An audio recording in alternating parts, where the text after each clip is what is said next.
Anche Don Damiano, arcivescovo di Agrigento, ha diffuso il suo messaggio per la nascita al cielo del Papa Emerito Benedetto XVI.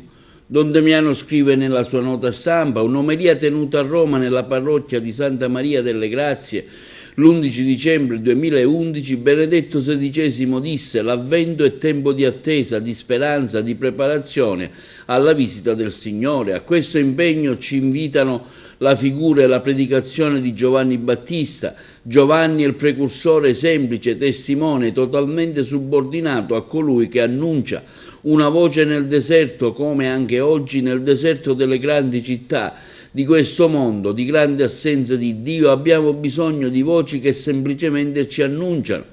Dio c'è sempre vicino, anche se sempre assente. È una voce nel deserto, è un testimone della luce.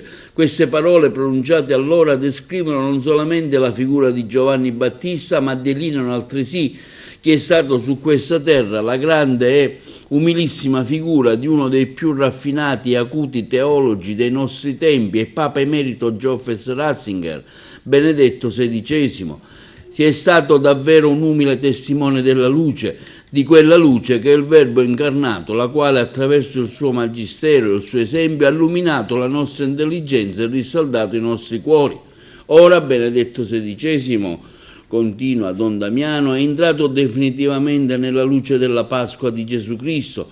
Con Papa Francesco e con tutta la Chiesa lo affidiamo al Signore della vigna, nella cui vigna ha lavorato indefessamente e umilmente fino alla fine, nello stesso tempo nella comunione dei santi che la morte non interrompe ma rafforza.